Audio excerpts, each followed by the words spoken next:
Kita awal informasi pertama, saudara, masih ada 5 korban luka akibat kecelakaan di gerbang tol Ciawi yang menjalani perawatan intensif di RSUD Ciawi. Korban yang masih dirawat diantaranya yakni sopir truk pengangkut air mineral dan anak balita berusia 3 tahun.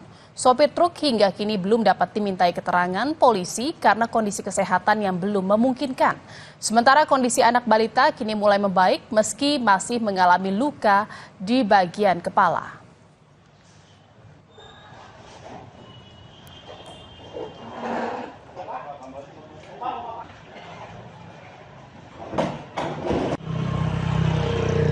Jadi sampai saat ini masih ada 5 orang yang dirawat di RSUD Ciawi, 3 orang dirawat di ruangan Bougainville dan 2 orang dirawat di ruangan Anggrek.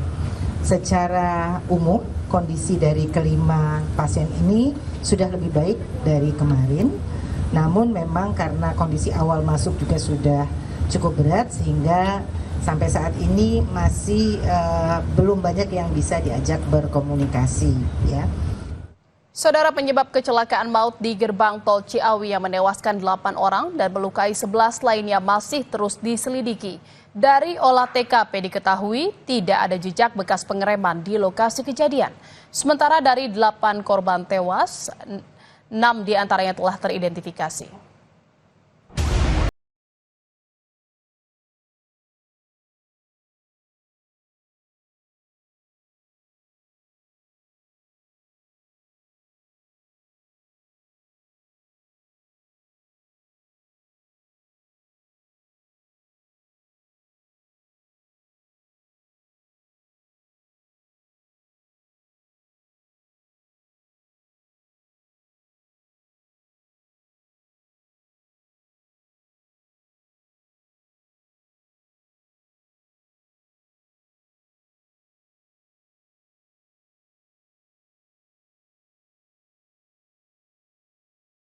Ram cek, kemudian kita melakukan kegiatan pengecekan kepada fungsi sistem pengereman.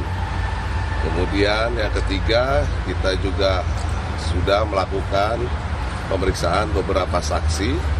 Kemudian kita juga nanti akan melakukan pengecekan juga sekali lagi kepada tempat terjadinya kecelakaan. Jadi kemarin kita fokus di gate Ciawi 2, nanti kita akan mundur lagi melalui penelusuran CCTV dari Jasa Marga.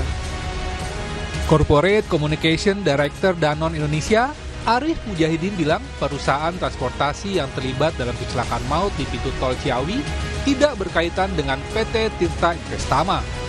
Perusahaan transportasi yang membawa produk air minum tersebut merupakan perusahaan independen yang bekerja sama dengan pihak distributor. Arif Mujahidin juga menambahkan pihaknya akan kooperatif selama proses hukum berlangsung.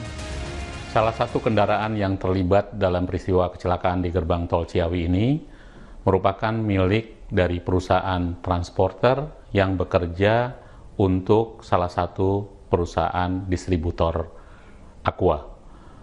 Baik perusahaan transporter maupun distributor merupakan perusahaan independen yang secara kepemilikan tidak terkait dengan PT Tirta Investama. Tim kami terus memonitor dan bekerjasama dengan instansi yang terkait, dan kami berharap bahwa kasus ini dapat segera terselesaikan dengan sebaik-baiknya. Sementara itu, Menteri Perhubungan Dudi Purwagandi akan mengundang para pemangku kepentingan di transportasi darat untuk menekankan keselamatan pengguna jalan. Kami akan mengundang kembali para stakeholder yang bergerak di bidang transportasi darat khususnya untuk kita menyampaikan kembali, dan kembali kita sampaikan bahwa harus ada kepedulian dari semua unsur stakeholder, bahwa kita memang sangat memperhatikan keselamatan dan kenyamanan. Aturan sudah ada, tapi kami ingin menghimbau kembali kepada para pengguna jalan, para stakeholder khususnya, supaya bisa mematuhi dan memperhatikan aspek-aspek keselamatan. Sementara itu, dari 8 korban tewas dalam kecelakaan di gerbang tol Ciawi, 6 diantaranya telah teridentifikasi. 6 jenazah tersebut berhasil diidentifikasi melalui pemeriksaan sidik jari dan data medis serta properti. RSUD Ciawi Bogor telah menerima 8 kantong jenazah dari TKP yang berisi 7 korban laki-laki dan 1 korban jenazah wanita. Dari korban tersebut bersama tim kami lakukan identifikasi, telah teridentifikasi jenazah sebanyak 6 korban. Usai diidentifikasi, 6 jenazah korban kecelakaan di gerbang tol Ciawi langsung diserahkan ke pihak keluarga. Tim Liputan, Kompas TV. Saudara, lalu bagaimana kondisi para korban yang masih dirawat di RSUD Ciawi, Kabupaten Bogor, Jawa Barat? Kita akan tanyakan langsung kepada Direktur Utama RSUD Ciawi, Fusia Mediawati. Selamat siang, Bu Fusia. Terima kasih Bu Dirit atas waktunya. Bu, ingin update saat ini jumlah korban luka yang masih dalam perawatan di RSUD Ciawi berapa banyak? Masih seperti kemarin, Mbak. 5 orang korban luka masih kita rawat atas nama Pak Dani, Pak Sukanta, Pak Wahyudin, Pak Bendi, dan Adek Rizi. 5 orang masih dirawat di sana. Mereka ini siapa saja, Bu? Boleh diceritakan dan dijelaskan? Pak Dani itu adalah karyawan dari Jasa Marga yang menjadi korban. Kemudian ada Pak Bendi yang merupakan supir dari truk penabrak, dan 3 lainnya adalah korban lain, Pak Wahyudin, kemudian Pak Sukanta, seperti itu. Kondisi kelimanya saat ini stabil, hanya memang laporan pagi tadi Pak Wahyudin mengalami sedikit penurunan kondisi fisik dan sedang dipantau secara intensif oleh para dokter di RSUD Ciawi. Kalau untuk salah satunya adalah sopir truk dari air mineral itu, bagaimana kondisinya saat ini, Bu Dirut? Kondisi saat ini masih belum banyak bisa diajak berkomunikasi, Mas. Jadi saat ini masih merasakan nyeri, kemudian juga di seputar matanya juga masih merasakan nyeri, sehingga sama seperti kemarin sudah bisa kontak, tapi masih belum bisa banyak diajak bicara. Karena kondisi yang belum memungkinkan, jadi belum bisa diajak berkomunikasi. Kondisinya seperti apa, Bu, memang sopirnya tersebut? Ya, saat ini kan supir tersebut mengalami cedera kepala sedang, ditambah lagi dengan adanya goresan pada mata, ya. Jadi ada lebam juga pada bagian mata, kemudian banyak luka-luka di sekitarnya, lalu juga dari hasil CT scan juga ada sedikit perdarahan di otaknya, seperti itu. Sehingga memang karena cedera kepala sedang ini yang membuat yang bersangkutan masih sulit memang diajak untuk berkomunikasi. Ini juga korban juga supir ini juga masih dalam pemantauan ketat dokter spesialis bedah saraf. Jadi memang belum ada indikasi dari medis untuk bisa diajak berkomunikasi dan dimintai keterangan dari sopir tersebut, ya, Bu? Iya, betul. Karena kita ingin supaya kondisi fisiknya lebih baik dulu, paling tidak karena ini adalah trauma di kepala, ya Mbak. Cedera kepala, jadi pemantauan ini memang betul-betul harus kita lakukan karena bisa saja segala sesuatu perburukan bisa saja terjadi. Jadi kami berharap tentunya kondisi fisik dari pasien tersebut bisa stabil dulu, baru kemudian bisa dilakukan pemeriksaan lebih lanjut. Dengan penanganan medis yang dialami dan dijalani saat ini oleh sang sopir, ini kira-kira berapa lama, Bu, untuk bisa sopir ini dimintai keterangan dan diajak berkomunikasi? Karena kita ketahui bersama keterangan dari sang sopir memang sangat dibutuhkan. Ya, kami berusaha semaksimal mungkin memberikan pelayanan agar yang bersangkutan segera recovery, ya. Tapi untuk berapa lamanya, mungkin kami masih belum bisa memastikan seperti itu, Mbak. Selain sopir, juga ada salah satu korban luka yang masih dirawat adalah anak balita, ya, Bu, ya, yang masih berusia 3 tahun. Ini kondisinya bagaimana, Bu?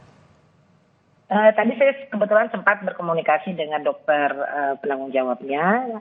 Ini Adek Rizi, ini sudah jauh lebih baik, keadaan sudah bisa makan, walaupun memang belum banyak, ya. Jadi dibandingkan hari-hari sebelumnya, keadaan adik sudah membaik seperti itu, Mbak. Sudah membaik, tapi dari kelima korban kira-kira bagaimana kondisinya dan siapa kira-kira yang akan dalam waktu dekat mungkin bisa kembali dipulangkan ke rumah masing-masing? Karena semua ini cedera kepala, jadi kelima-limanya memang masih dalam pemantauan. Dari 5 yang terdeteksi di sini, yang kami rawat di sini, hanya 1 yang cedera kepala ringan. Mudah-mudahan yang cedera kepala ringan dapat segera dipulangkan. Seperti itu, Mbak. Dengan kondisi luka yang berbeda-beda, apakah ada penanganan khusus atau metode perawatan medis khusus yang diberikan kepada para korban, Bu Dirut? Artinya semua kita berikan sesuai dengan kondisi fisiknya. Jadi kekhususan ini ya kita berikan per personal ya Mbak. Karena juga masing-masing juga dirawat oleh dokter subspesialis sesuai dengan kondisi kesehatannya. Nah, ini kita pantau memang secara ketat, termasuk adik Rinji ini juga walaupun sudah bisa makan, kemudian sudah bisa lebih baik berkomunikasi, tetapi tetap ada cedera di kepalanya yang ini yang memerlukan pemantauan. Jadi secara umum mungkin kelihatannya sudah membaik, tetapi tetap kita pantau untuk tidak segera memulangkan. Karena nanti kalau kita cepat-cepat pulangkan, ternyata nanti di rumah ada sesuatu penurunan, malah nanti akan fatal jadinya, seperti itu. Ya, Bu Fusia, saya mau konfirmasi kembali. Jadi memang dengan kondisi yang saat ini dialami oleh sopir truk, masih belum bisa dimintai keterangan dan komunikasi, kira-kira dalam sepekan ini belum bisa diajak berkomunikasi atau diperiksa ya Bu ya? Iya, kita tetap harus pantau kondisinya seperti itu. Jadi saya juga belum bisa memastikan dalam berapa hari keadaannya recovery, tapi tentu saja kami dari Rumah Sakit Ciawi akan berusaha semaksimal mungkin agar proses recovery ini cepat berjalan. Baik, terima kasih atas informasinya Direktur Utama RSUD Ciawi, Ibu Fusia Mediawati. Terima kasih Bu, salam sehat. Saudara Kompas yang masih akan kembali seusai jeda dengan informasi mengenai